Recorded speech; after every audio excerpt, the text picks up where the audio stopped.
Hi everyone, this is Navneet Kaur and welcome back to commerce crunch. आज के इस वीडियो में हम डिस्कस करेंगे 9 major changes related to consumer protection act 2019। तो नया एक्ट जो बना है कंज्यूमर प्रोटेक्शन एक्ट 2019, उसमें क्या क्या चेंजेस आए हैं वो इस वीडियो में आज हम डिस्कस करेंगे। इस एक्ट ने फाइनली कैंसिल कर दिया है, रिप्लेस कर दिया है पुराने एक्ट को विच इज़ कंज्यूमर प्रोटेक्शन एक्ट 1986, और नया एक्ट फोर्स में आ चुका है। तो इस एक्ट में क्या क्या चेंजेस आए हैं वो इस वीडियो में आज हम पढ़ेंगे, because this topic is very much important for UGC net aspirants जिनका सब्जेक्ट कॉमर्स है। ठीक है, तो आपके कॉमर्स सब्जेक्ट वाले स्टूडेंट्स के लिए टॉपिक बहुत ज़्यादा इंपॉर्टेंट है। तो इस वीडियो में आज हम वही डिस्कस करेंगे कि क्या क्या मेजर चेंजेस आए हैं इस एक्ट के अंदर। ठीक है, so without any further delay let's get started. पहले देख लेते हैं कि इसका बैकग्राउंड क्या रहा है, ये एक्ट किस तरह से बना था। तो देखो, सबसे पहले कंज्यूमर प्रोटेक्शन बिल 2019 जो है ये इंट्रोड्यूस किया गया था लोकसभा में by minister of consumer affairs, food and public distribution Ram Vilas Paswan. तो इन्होंने पिछले साल इस बिल को लोकसभा में इंट्रोड्यूस किया था ऑन जुलाई 8। ठीक है, उसके बाद लोकसभा में फिर इस बिल को पास किया गया 30 जुलाई को, एंड फिर राज्यसभा में पास किया गया 6 अगस्त को। देन किसी भी बिल को एक्ट में कन्वर्ट करने के लिए प्रेसिडेंट की अप्रूवल चाहिए होती है। तो प्रेसिडेंट रामनाथ कोविंद सर ने इसकी अप्रूवल दी थी, कि इस बिल को अप्रूवल दी थी उन्होंने अगस्त 9, 2019 को। एंड उसी दिन फिर गैजेट ऑफ इंडिया में इस एक्ट को नोटिफाई कर दिया गया था कि नया एक्ट बनेगा विच is consumer protection act 2019। But ये फोर्स में नहीं आया था, सिर्फ अभी नोटिफिकेशन आई थी गैजेट में, फोर्स में नहीं आया था, मीन्स लागू नहीं हुआ था। तो ये फोर्स में कब आया है? ये कल फोर्स में आया है विच इज़ 20 जुलाई 2020, यानी कल ये फाइनली फोर्स में आ चुका है। एंड इसने रिप्लेस कर दिया है 3 decade old consumer protection act 1986 को। तो फाइनली इतने पुराने एक्ट को रिपील करके, कैंसिल करके, रिप्लेस करके नया एक्ट बन चुका है विच is consumer protection act 2019। So finally अब ये नया एक्ट कंज्यूमर्स को और भी ज़्यादा पावर्स देगा कि अपने राइट्स के अगेंस्ट वो खड़े हो सकते हैं एंड अपने राइट्स के अगेंस्ट वो आवाज़ उठा सकते हैं। ठीक है, तो ये सारी पावर्स अब कंज्यूमर्स को इस एक्ट के अंडर मिलेंगी। तो बेसिकली हमें इस नए एक्ट की क्या ज़रूरत थी, why we needed this act? तो बेसिकली आपको पता है कि टाइम कितना चेंज हो गया है। पहले वाला एक्ट जो था वो काफ़ी ओल्ड था, काफ़ी ज़्यादा पुराना था, 1986 का बना हुआ था, 30 ईयर्स से भी ज़्यादा का टाइम हो चुका था उसे बने हुए। तो आज के टाइम को मैच करने के लिए काफ़ी सारे चेंजेस लाने ज़रूरी थे उस एक्ट के अंडर।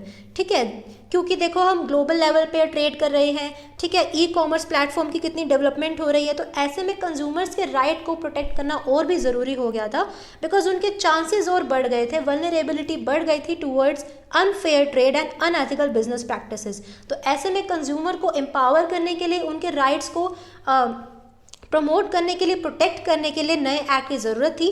तो इसलिए government has come up with totally a new act which is consumer protection act 2019 to match the changing times. ठीक है, तो चेंजिंग टाइम्स को देखते हुए एक नया एक्ट फाइनली बन गया है। अब इस एक्ट के अंदर काफ़ी सारी पावर्स है जो कंज्यूमर्स को मिलेंगी, एंड अब उनके जितने भी प्रॉब्लम्स होंगी related to buying and selling of goods and services, तो उनकी सारी कंप्लेंट्स का यहाँ पर सोल्यूशन भी उन्हें मिलेगा। ठीक है, तो काफ़ी एडवांटेज है कंज्यूमर्स को इस एक्ट की वजह से। तो क्या क्या चेंजेस आए हैं इस नए एक्ट में, हम वो सारे यहाँ पर आज डिस्कस करेंगे। सबसे पहले देख लेते हैं फॉर्मुलेशन ऑफ न्यू अथॉरिटी। तो इस नए एक्ट के अंदर फाइनली एक नई अथॉरिटी का इस्टेब्लिशमेंट किया गया है, अ न्यू एपेक्स अथॉरिटी, जिसका नाम है CCPA, that is central consumer protection authority, और सिंपली सेंट्रल अथॉरिटी। तो ये एक अथॉरिटी बनाई गई है जिसका काम होगा कि वो कंज्यूमर्स के राइट्स को इन्फोर्स करे, प्रोटेक्ट करे, एज वेल एज प्रमोट करे। CCPA को क्या क्या पावर्स हैं? ये इन्वेस्टिगेशन कंडक्ट करवा सकता है जहाँ पर कंज्यूमर के राइट का वायोलेशन हो रहा हो। ठीक है, और मिसलीडिंग एडवर्टीजमेंट्स के केस में या फिर अनफेयर ट्रेड प्रैक्टिसेस हो रही हैं तो उस केस में वो डिसकंटिन्यूएंस का ऑर्डर पास करवा सकता है। कोई भी एडवर्टीजमेंट है या फिर अनफेयर ट्रेड प्रैक्टिसेस है, उनको डिसकंटिन्यू करवाने का ऑर्डर पास कर सकता है। और it can also impose penalties on the manufacturers और पब्लिशर्स और एंडोर्सर्स, मीन्स वो सारे मैन्युफैक्चरर्स या फिर पब्लिशर्स या फिर एंडोर्सर्स जो मिसलीडिंग एडवर्टीजमेंट्स में इन्वॉल्व हैं उनके ऊपर पेनल्टी लगा सकता है एंड उनके ऊपर बैन तक लगा सकता है, यानी एंडोर्सर्स के ऊपर बैन तक लगा सकता है जो कि 1 साल तक का हो सकता है। ठीक है, और क्या पावर्स हैं CCPA के पास? वो इन्फोर्स कर सकता है recall, refund and return of the damaged और डिफेक्टिव प्रोडक्ट्स। तो अगर ऐसा है तो उन प्रोडक्ट्स की return, refund as well as recall भी करवा सकता है। तो एक टोटली न्यू अथॉरिटी बनाई गई है कंज्यूमर के राइट्स को प्रोटेक्ट करने के लिए, उनके राइट्स को और एम्पावर करने के लिए, which is CCPA, that is central consumer protection authority. ठीक है, नेक्स्ट चेंज क्या है? Product liability. तो पहली बार ऐसा हुआ है कि प्रोडक्ट लायबिलिटी का प्रोविज़न जो है वो इंक्लूड किया गया है। इसके अंदर क्या है कि कंज्यूमर्स जो होंगे उन्हें कॉम्पनसेशन मिलेगी अगर कोई भी प्रोडक्ट वो परचेज करते हैं, अगर वो डिफेक्टिव निकलता है और उससे अगर उन्हें कोई डैमेज होता है, तो जो भी मैन्युफैक्चरर होगा उस प्रोडक्ट का या फिर जो सेलर होगा उनकी रिस्पॉन्सिबिलिटी बनेगी कि वो कॉम्पनसेशन प्रोवाइड करेंगे कस्टमर्स को, कंज्यूमर को, अगर उन्हें कोई भी हार्म पहुंचता है उस डिफेक्टिव प्रोडक्ट से। ठीक है, तो प्रोडक्ट लायबिलिटी का एक बहुत इंपॉर्टेंट फीचर है जो नए एक्ट में इंक्लूड किया गया है। Next is formulation of consumer protection councils. तो कंज्यूमर प्रोटेक्शन काउंसिल्स भी बनाई गई हैं इस नए एक्ट के अंडर, जिसे एडवाइजरी काउंसिल कहेंगे, जिसका काम क्या होगा कि एडवाइस देना कैसे कंज्यूमर के राइट को प्रोटेक्ट किया जा सकता है, as well as consumer awareness को भी स्प्रेड करने का काम ये काउंसिल्स करेंगी। तो ये काउंसिल 3 लेवल्स पर बनाई गई हैं, सेंट्रल लेवल पर, स्टेट लेवल पर, as well as district level पर। ठीक है, तो ये कंज्यूमर प्रोटेक्शन काउंसिल्स बनाई गई है नए एक्ट के under. Next change is process of मेडिएशन। तो इस बार ये भी हुआ है कि नए एक्ट के अंडर मेडिएशन का प्रोसेस भी इंक्लूड किया गया है। मींस अगर कोई भी डिस्प्यूट होता है सेलर और बायर में, तो सबसे पहले उनके पास अपॉर्चुनिटी होगी कि वो मेडिएशन के प्रोसेस के थ्रू भी अपने सेटलमेंट्स को, अपने डिस्प्यूट्स को सेटल कर सकते हैं। मेडिएशन मीन्स आपसी समझौते से अगर दोनों पार्टीज चाहती हैं कि वो अपने डिस्प्यूट को सेटल करें तो वो कर सकते हैं बाय अ प्रोफेशनल मेडिएटर। तो एक प्रोफेशनल मेडिएटर को बिठाकर दोनों पार्टीज में मेडिएशन के थ्रू भी डिस्प्यूट्स को सेटल किया जा सकता है। तो इससे क्या होगा, एडजुडिकेशन प्रोसेस जो होगा वो और भी ज़्यादा सिंप्लीफाई हो जाएगा। मीन्स अगर पार्टीज़ जो हैं वो आपसी समझौते से ही सब कुछ ठीक करना चाहती हैं, कोई भी केस वगैरह नहीं करना चाहती, सो उस केस में काफ़ी हेल्पफुल रहेगा। बट ये है कि अगर कोई भी सेटलमेंट होती है मेडिएशन प्रोसेस के थ्रू, तो वहाँ पर उसके अगेंस्ट कोई भी अपील नहीं की जा सकती। बिल्कुल ऐसा तभी होगा क्योंकि अगर मेडिएशन प्रोसेस के थ्रू सेटलमेंट हुई है, इट मीन्स दोनों पार्टीज़ की अग्रीमेंट की वजह से वो सेटलमेंट हुई है, तो इसलिए उसके अगेंस्ट कोई भी अपील नहीं की जा सकती। तो मेडिएशन प्रोसेस के थ्रू भी सेटलमेंट की जा सकती है डिस्प्यूट्स की। ये भी एक न्यू फीचर इंक्लूड हुआ है नए एक्ट के अंडर। उसके बाद अडल्ट्रेटेड प्रोडक्ट्स। अगर अडल्ट्रेटेड प्रोडक्ट्स होते हैं, मीन्स मैन्युफैक्चरर या फिर डिस्ट्रीब्यूटर या फिर सेलर्स अगर नकली प्रोडक्ट्स या फिर मिलावट वाले प्रोडक्ट्स में बेचने में इन्वॉल्व होते हैं, तो वो लाइबल होंगे फाइन के लिए भी एज वेल एज इम्प्रिजनमेंट के लिए भी। तो नए एक्ट के अंदर कंज्यूमर्स को काफ़ी ज़्यादा यहाँ पर अपॉर्चुनिटी मिली है कि अगर कोई भी वो मिलावट वाले प्रोडक्ट्स बेच रहे हैं, मैन्युफैक्चरर्स या फिर सेलर्स या फिर नकली प्रोडक्ट्स बेच रहे हैं, तो वहाँ पर उन्हें fine as well as imprisonment को भी फेस करना पड़ सकता है। नाउ इसमें 3 केसेस हैं।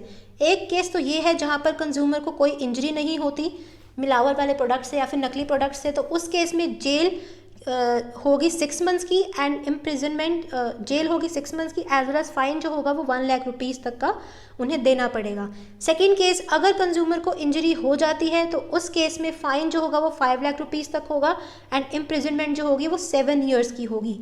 एंड लास्टली, इन केस अगर कंज्यूमर की अनफॉर्चुनेटली डेथ हो जाती है तो उस केस में जो मिनिमम फ़ाइन होगा वो होगा 10 लाख रुपीज़ का, और इम्प्रिजनमेंट जो होगी वो 7 ईयर्स की होगी, जो कि लाइफ इम्प्रिजनमेंट तक भी एक्सटेंड हो सकती है।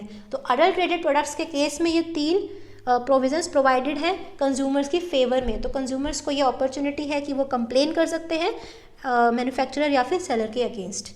ठीक है, तो ये वाला एक चेंज हो गया। Next, fees for filing cases. तो अब ये भी एक नया चेंज आया है कि अगर कोई भी केस है उसमें 5 लाख रुपीज़ तक की अमाउंट इन्वॉल्व है तो उसके अगेंस्ट केस करने की कोई भी फ़ीस नहीं देनी पड़ेगी कंज्यूमर्स को। ठीक है, तो अगर 5 लाख अमाउंट का केस है तो उसके अगेंस्ट कोई भी फ़ीस नहीं देनी, उससे ऊपर की अमाउंट का कोई केस है तो फीस देनी पड़ेगी, अदरवाइज़ नहीं। ठीक है, next is inclusion of e commerce. तो ये भी एक बहुत इंपॉर्टेंट फीचर है कि अब ई कॉमर्स प्लेटफॉर्म को भी इंक्लूड किया है नए एक्ट के अंडर। मींस अगर ई कॉमर्स प्लेटफॉर्म से कोई भी परचेजिंग की जाती है एंड सेलर जो है वो अनफेयर ट्रेड प्रैक्टिसेस में इन्वॉल्व होते हैं तो उनके ऊपर भी एक्शन लिया जाएगा इस एक्ट के अंडर। उनको भी इस एक्ट के अंदर कवर किया गया है to safeguard the interest of consumers जो कि ऑनलाइन बाइंग में इन्वॉल्व है। ठीक है, तो नए टाइम के अकॉर्डिंग अब ई कॉमर्स प्लेटफॉर्म को भी इंक्लूड कर दिया गया है बिकॉज ई कॉमर्स का काफ़ी ज़्यादा इंपॉर्टेंट रोल है। कंज्यूमर्स ऑनलाइन बाइंग काफ़ी करते हैं, तो ऐसे में अगर उन्हें वहाँ से कोई भी उनके राइट्स को वायलेट किया जा रहा है, कोई भी अनफेयर ट्रेड प्रैक्टिसेस हो रही है, तो उस केस में ई कॉमर्स प्लेटफॉर्म्स को भी इंक्लूड किया जाएगा, उनके अगेंस्ट भी एक्शन लिया जाएगा इस एक्ट के अंडर। ठीक है, next is filing of cases. Now ये एक बहुत बड़ा रिलीफ मिला है कंज्यूमर्स को इस नए एक्ट के अंडर कि अब वो फाइल कर सकते हैं कंप्लेंट्स किसी भी प्लेस से, यानी कि जिस प्लेस पे वो रह रहे हैं वहाँ से भी वो केस फाइल कर सकते हैं। पहले क्या था कि केस सिर्फ उसी प्लेस से फाइल होगा जहाँ से प्रोडक्ट परचेज किया गया था। मीन्स उस एरिया में जो भी डिस्ट्रिक्ट या फिर स्टेट कमीशन होगा वहाँ पर ही केस को फाइल किया जा सकता था। बट अब क्या है, कंज्यूमर्स जहाँ रह रहे हैं वहाँ पर भी अगर उनके एरिया में जो भी उनके एरिया में डिस्ट्रिक्ट कमीशन स्टेट कमीशन पड़ता है वो वहाँ पर भी केस फाइल कर सकते हैं। तो ये ज़्यादा इंपॉर्टेंट इसलिए भी हो गया है क्योंकि अब ई कॉमर्स प्लेटफॉर्म को भी इंक्लूड कर दिया गया है। तो ई कॉमर्स में क्या होता है, सेलर अलग जगह का होता है एंड बायर अलग जगह का होता है। तो ऐसे में बायर को और भी ज़्यादा अपॉर्चुनिटी देने के लिए कि वो ईजिली कंप्लेंट्स को फाइल कर सके, तो वो अपने ही एरिया में जो भी डिस्ट्रिक्ट कमीशन स्टेट कमीशन होगा उसके आगे वहाँ पर जाकर केस फाइल कर सकता है। एंड अब वो ई फाइलिंग भी कर सकता है, मीन्स केसेस को इलेक्ट्रॉनिकली भी फाइल कर सकता है। तो ये भी एक मेजर चेंज आया है न्यू एक्ट के under. And last is changes in pecuniary jurisdiction of the redressal machinery. तो जैसे कि हमारी 3 टायर रिड्रेसल मशीनरी है, district commission, state commission and national commission, तो इनकी जो पेक्यूनरी ज्यूरिसडिक्शन थी इसमें चेंजेस आए हैं। मीन्स जो भी अमाउंट इन्वॉल्व थे, जिस अमाउंट के केसेस को हैंडल करेंगे उनमें चेंजेस आए हैं। डिस्ट्रिक्ट कमीशन में क्या है, पहले वो सिर्फ 20 लाख तक के केसेस को ही हैंडल करते थे, अब ये अमाउंट इंक्रीज करके 1 करोड़ रुपीस तक कर दी गई है। नेक्स्ट स्टेट कमीशन में क्या है, पहले वो 20 लाख से लेकर 1 करोड़ तक के केसेस को हैंडल करते थे, अब क्या है ये अमाउंट जो है वो 1 करोड़ से लेकर 10 करोड़ तक के केसेस जो है वो उनको हैंडल करेगी स्टेट कमीशन। उसके बाद नेशनल कमीशन जो है वो 10 करोड़ से ज़्यादा वाले केसेस को हैंडल करेगी, पहले इसकी लिमिट थी सिर्फ 1 करोड़ से अबव वाले केसेस की।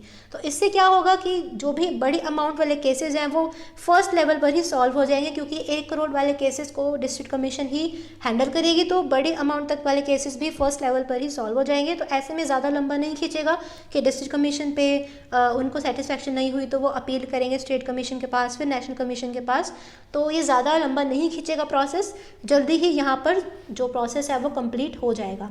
ठीक है, तो ये सारे कुछ चेंजेस थे नए कंज्यूमर प्रोटेक्शन एक्ट के अंदर। तो काफ़ी ज़्यादा इंपॉर्टेंट है ये आपके एग्ज़ाम पॉइंट ऑफ व्यू से। तो अगर आप एग्ज़ाम की तैयारी कर रहे हैं, इस साल एग्ज़ाम देने वाले हैं यूजीसी नेट का, आपका सब्जेक्ट अगर कॉमर्स है तो आपके कॉमर्स सब्जेक्ट के लिए काफ़ी ज़्यादा इंपॉर्टेंट है सारे चेंजेस। सो हमने इस वीडियो में आज सारे चेंजेस डिस्कस किए। आई होप आपको वीडियो से काफ़ी हेल्प मिली होगी। फाइन, सो इस वीडियो में सिर्फ इतना ही। I will meet you in the next video. Till then keep learning.